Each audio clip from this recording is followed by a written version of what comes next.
Let me tell you about the guy who might be quietly building the thing that ends Nvidia's golden run. His name is Jim Keller, and if you follow chips at all, you already know the legend. This is the man who designed AMD's Zen architecture, the one that dragged AMD back from the dead. He worked on Apple A-series chips, the silicon that made the iPhone feel like magic. He had a hand in Tesla's self-driving chip. The guy doesn't do hype. He does silicon that ships and works. And for the last few years, he's been running a company called Tenstorrent, with offices everywhere from Toronto to Tokyo to Belgrade, building an AI chip that throws almost everything Nvidia believes in. As someone who's from Belgrade, I've been watching this story for a while, and I'll be straight with you. I think this is one of the most exciting bets in hardware right now, not because Nvidia is bad, Nvidia is incredible, but because Keller is attacking the one place where Nvidia is most vulnerable, and he's doing it with a philosophy that's almost insultingly simple. Here's how he put it: whatever Nvidia does, he wants to do the opposite. That's not a marketing line, that's the actual engineering strategy, and once you understand why, the whole thing clicks into place.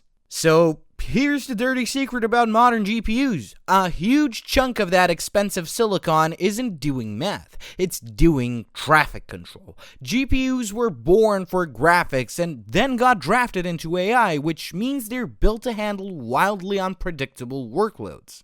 To cope with that chaos, they pack in schedulers, cache controllers, memory management units, and all this hardware machinery whose only job is to guess what data is needed next and shuffle it around on the fly. That made sense when nobody knew what the chip would be asked to do, but here's Keller's insight, and it's a beautiful one. AI workloads aren't chaotic, they're incredibly predictable, and when you run a big language model, the sequence of matrix multiplications is basically known in advance. You're doing the same kinds of operations over and over in a pattern you can map out ahead of time. Instead, they hand all of that work to software, specifically an open source compiler that plans out every single data movement before the computation even begins. The chip doesn't react, it just executes a plan that was already written. Less silicon spent on overhead means more silicon spent on the only thing that matters, which is the actual math. Now, when I first read about this, my reaction was, okay, that's either brilliant or going to fall apart the second a real workload hits it. Turns out it's looking a lot more like brilliant. The chip that brings this to life is called Blackhole, and it's built on something genuinely different. Instead of Nvidia's CUDA cores, Tenstorrent uses what they call 10.6 cores, and each one is a little marvel. A single 10.6 core contains 5 small RISC-V processor, plus a matrix engine, a vector engine, and its own pool of local SRAM memory sitting right next to the compute. The last part is the key. Each core has its own fast local memory, so cores can churn through their piece of the problem in parallel without constantly waiting on some shared, distant memory pool. There are no big global caches getting in the way. 2 of those baby cores handle moving data in and out, 3 handle the compute, and the compiler choreographs the whole dance ahead of time. A Blackhole card packs well over 100 of those 10.6 cores onto a single chip built on a 6nm process. And then there's the memory choice, which honestly might be the boldest call of all. Everyone in high-end AI uses HBM, high bandwidth memory, the premium stuff that's expensive and supply constrained, and basically the reason your AI server costs as much as a house. Tenstorrent said no thanks because Blackhole uses GDDR6, the same family of memory you'd find in a gaming graphics card. It's cheap, it's available, and nobody's fighting a global war to get their hands on it. The trick is that because the compiler knows exactly what data is needed and when, it can prefetch everything efficiently, hiding the slower memory behind smart scheduling. So you get the most of the benefit at a fraction of the cost. It's the kind of move that only works if your whole architecture is built around predictability, which theirs is. Now, here's where it gets really clever, and this is the part I think Nvidia should be nervous about.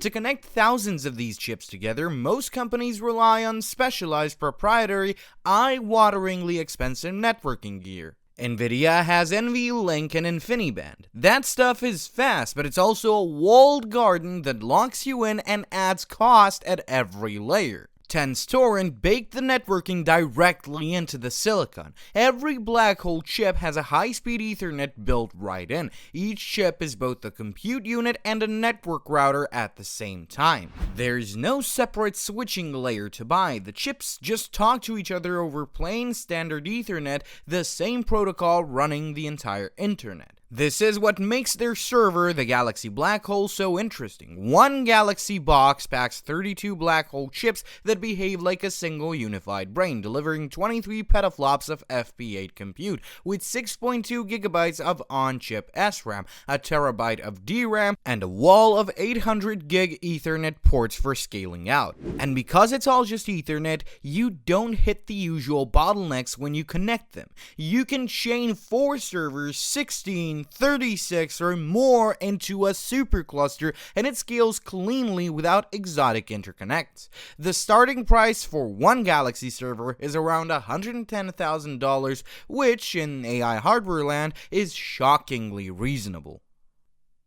Okay, philosophy is nice, but does this actually perform? This is where I got genuinely interested. At their launch this spring, Tenstorrent ran DeepSeek R1, the massive 671 billion parameter reasoning model, on a cluster of Galaxy servers. In what they call the Blitz mode, they hit up to 350 tokens per second per user on decode, with the first token coming back in under 4 seconds, even on 100,000 token context. The company says that beats the fastest inference systems from specialists like and Cerebras, but the number that really matters is the cost. Tenstorrent claims it can serve that model at roughly $6 per million tokens, compared to about $30 for a comparable Nvidia GB300 setup. That's 5 times cheaper, same giant model, same kind of output, 1/5 of the cost. In a world where every AI company is bleeding money on inference,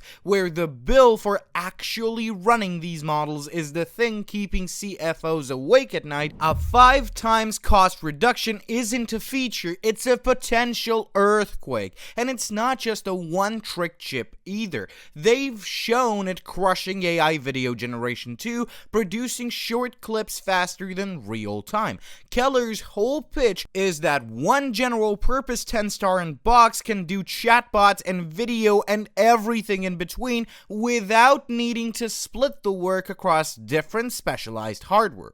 And here's the piece I personally love the most. The entire thing is open. The hardware architecture is open, built on the royalty-free RISC-V standard. The software stack is open source, top to bottom, and they claim around 90% of models on Hugging Face just ran on their hardware out of the box, with support for PyTorch and the usual tools developers already know. So why does that matter? Because Nvidia's real moat was never just the chips. It was CUDA, the software ecosystem that everyone learned and got locked into. Tenstorrent is trying to win the exact opposite way by being open and letting a global community pile on and improve everything. Keller has even said he's fine with competitors, including ones in China, using and contributing to the open stack. That's the bet.